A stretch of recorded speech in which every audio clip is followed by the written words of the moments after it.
We talked about Twitter. Yeah. Big story. On the Joe Rogan podcast, he is interviewing Mark Zuckerberg.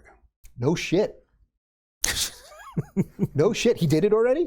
I'm laughing because I'm tempted to respond in kind. My father hated it when I cursed. Yeah. Hated it.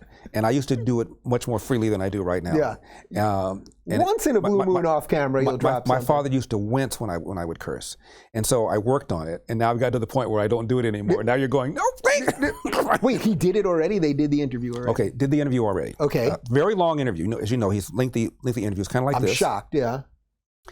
And he, of course, asked Mark Zuckerberg about the Hunter Biden laptop story, which Facebook and Twitter both suppressed. Twitter didn't even retweet the story on the New York Post, shut down the New York Post's ability to do it, and Facebook also altered the algorithm so that far fewer people saw it than otherwise would have. Yeah. And Zuckerberg says, and I'm paraphrasing, this is very important how he phrased it. He said, some people from the FBI came to us or came to some members of my team and said that there's going to be some stories that are going to be dropping pretty soon. And it is likely going to be Russian disinformation. And we want to give you a heads up. They did not specifically say there's going to be a story about Hunter Biden's laptop. But within days of the FBI coming to Zuckerberg's people, Zuckerberg said that the laptop story dropped. We assumed, again, I'm paraphrasing, we connected the warning to the story, and that's why we suppressed it. Rogan followed up by asking, did they specifically talk about the Hunter Biden story? He didn't say it quite that way. He didn't say it quite that well, frankly. He should have. Mm-hmm. I was critical of the interview, and I'll tell you why in a second. Yeah.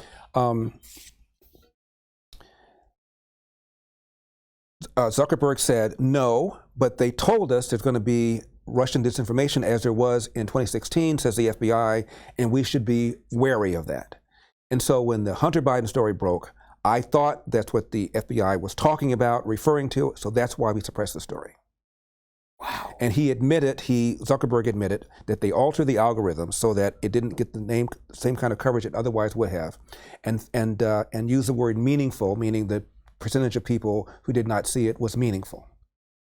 So first, let's do this. So just getting back to you about being a libertarian. Yeah.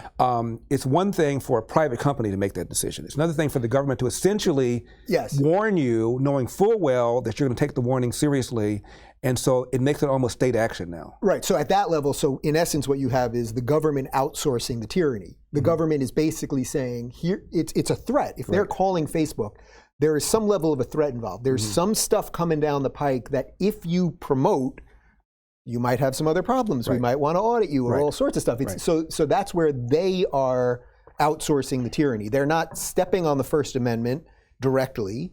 Well, this is sort of like, remember when Psaki said over, what was it last summer when Psaki said that the government flags certain posts for us. Right. Well, we flag certain posts for Facebook, I should say. It's like, this has been happening for a long time. So when did this happen, this Zuckerberg interview? Was this the last couple of days? Or? Last 10 days, maybe. Last 10 days? Mm-hmm. So are people hopefully realizing what's going on here? Like, are we able to break through to any of the robots, the NPCs? Our side, meaning the non-woke side, is reacting exactly as you have just done. Surprise, man. But the others aren't saying a whole lot. Because there was a study that was done by a media research group and found that 16% of Joe Biden voters say had they known about the Hunter Biden laptop story, they would not have voted for Biden. So it clearly altered the election. But something altered the election even bigger. And one of the reasons I was critical of Joe Rogan's interview is he didn't bring this up. You know about the $419.5 million that Zuckerberg spent of his own money to bring out Democratic turnout. Yeah. Molly Hemingway wrote a book about it called Rigged. I'm sure you talked to her. I saw her right before I went up. Right, I interviewed her, and Citizens United did a documentary about it. It's still online. You can watch it for 40 minutes. We talked about how Zuckerberg strategically went to election officials in places where there were a lot of Democratic votes, Cleveland, Detroit, Atlanta, Philadelphia, to gin up Democrat turnout. Now, the idea was that he was being a good government guy, and some money was spent for Republican turnout as well, but like maybe 10% and 90% for Democrats. So clearly he did it to tip the scale in favor of Democrats. Rogan did not mention it. In a 2-hour interview, did not raise it. That's interesting. How do you do that? How do you not have Mark Zuckerberg in front of you Yeah. and not bring up? It's like my talking to the Wright brothers, not mentioning airplanes, or Henry Ford not mentioning cars, Right. or O.J. Simpson not mentioning he killed 2 people. Maybe I took that in the dark. At least took a ride in the Bronco. I took that in a dark place, didn't I? But how do you not ask him about the $419 million of your own money that you spent on the election in 2020? How do you not ask first that? off, He didn't ask it. I'm going to go back and watch it for sure. The only thing that I can say slightly in Rogan's defense on this, which just as an interviewer, and you know this too, sometimes over the course of an interview, you're doing something, and especially if it's live and you don't edit, that you want to get back to something and it just doesn't present itself. That's not really like a full-throated excuse or something, because he should have hit on that. But putting that aside, you know what's interesting about this is, remember, Jack Dorsey from Twitter, once the New York Times said that the Hunter Biden laptop was real, Jack Dorsey basically, who doesn't work at Twitter anymore, so when he was running it, he did all the bad shit. Now he doesn't, pardon my French, he did all the bad stuff. He said we shouldn't have done it. But now that he doesn't run it anymore, he says we shouldn't have done it. Right. Now, years after the election result that Zuckerberg wanted, now he can kind of sort of admit there was government pressure to do something. And it's like, how many times will we continue to play Monopoly with a bunch of people who own all the hotels on Park Avenue, who we know are rigging the game? Right. That's the question. Joe Rogan, also getting back to him for a second, he had a guest on, I'll think of him in a minute, and they were talking about COVID shutting everything down and how the organization, the CDC, mandated this, that, and the other.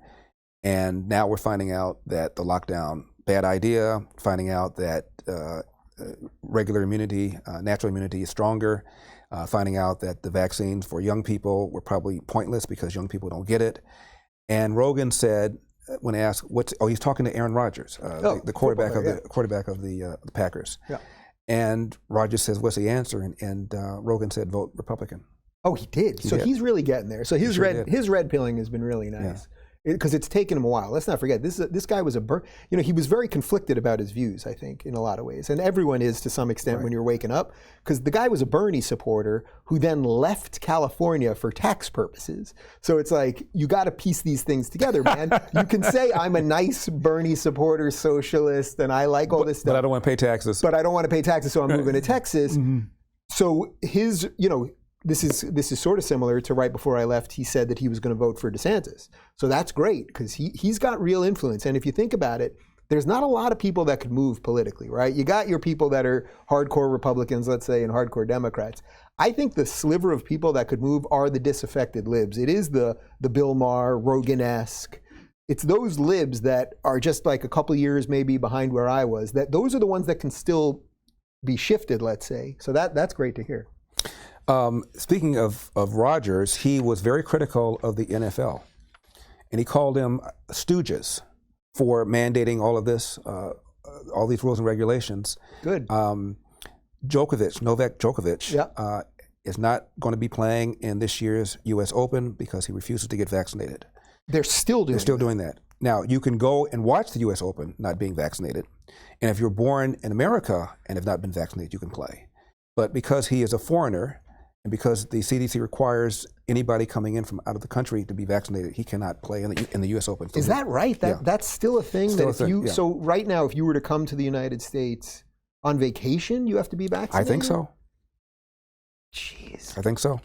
The vaccine, which will stop and or prevent the spread of COVID until it doesn't.